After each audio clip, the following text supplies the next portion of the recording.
In the dating scene, you may have heard the term catfishing lately. Catfishing has been going around for several years. That's when stolen identities are used to lure people into fake relationships. Teenage leukemia victim Kaycee was a Kansas native that wanted nothing more than life but for her story of survival to be told online. With help from her caring mother and a fiction writer from Hong Kong, Kaycee was able to achieve her goal. Her story of perseverance moved readers and sites from all over the internet, but little did they know she had a dark secret. On this week's episode of Caught, presented by Catfish, we're going to be taking a look into the deceiving tale of Kaycee Swenson.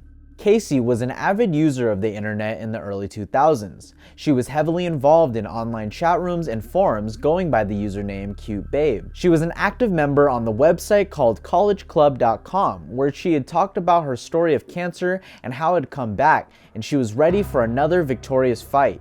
This piqued a lot of interest in the forum, but specifically got the attention of a fiction writer in Hong Kong by the name of Mr. Van der Wanning. He contacted Kaycee and her mother Debbie, expressing his desire to help in any way. He told them that if they wanted to start a blog, he would help them promote it and cover any expenses that the site needed to be managed.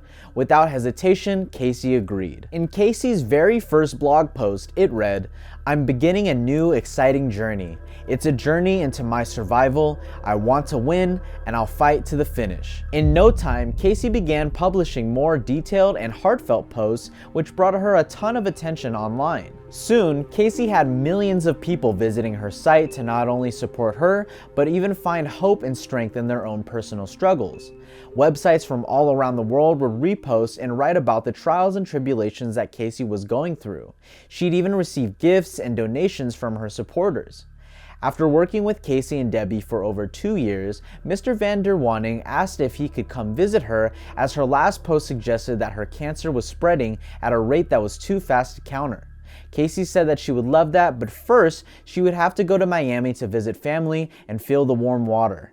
But as soon as she returned, she'd let him know. On May 14th, 2001, at the young age of 19 years old, Kaycee had passed away unexpectedly from an aneurysm just a few days after Mr. Van der Wanning had reached out to her.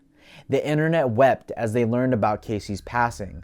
Thousands of sites all around the world expressed their condolences to Kaycee's family. On a phone conversation with Mr. Van der Wanning, Debbie cried hysterically, so much that he had a hard time understanding what she was trying to tell him. Some of Kaycee's supporters started reaching out to the family, but once they did, they noticed some things weren't adding up. Just 2 days after her death, Debbie stated that she was cremated and they already had the service. A few members of the forum metafilter.com investigated into Kaycee's mysterious death. They first analyzed her writing style, which was uniquely similar to Debbie's and contained quote lyrics from the 60s and 70s. They then looked up Kaycee Swenson in school directories in the Kansas area and couldn't find her anywhere. The forums and different sites Kaycee was on started flooding with doubters, pointing out different things that she said that didn't make any sense. After a few days, Debbie Swenson, the 40-year-old mother of Kaycee, came clean and said that Kaycee wasn't real. She was in fact a persona Debbie had created. She explained how the Kaycee profile was inspired by 3 people she knew in real life that had passed away from cancer. In regards to coming clean, Mr. Van der Wanning said, "Debbie must have been reading all of this and realized she wasn't going to be able to hide it anymore. And that's why she confessed." The members of the forum metafilter.com that were spearheading the investigation ended up turning in all of their findings to the FBI. There was no case or criminal charges against Debbie, as the FBI stated that she had never solicited money and therefore didn't commit a crime. In an interview, when asked if she had felt bad for fooling people online, especially those actually fighting cancer, Debbie responded with, "No. A lot of people have problems. I know I helped a lot of people in a lot of different ways." And so concludes the story of Debbie and her fake daughter, Kaycee Swenson. Shoot us a like if you enjoyed this video and let us know in the comments if you think Debbie should have been punished for fooling everyone online.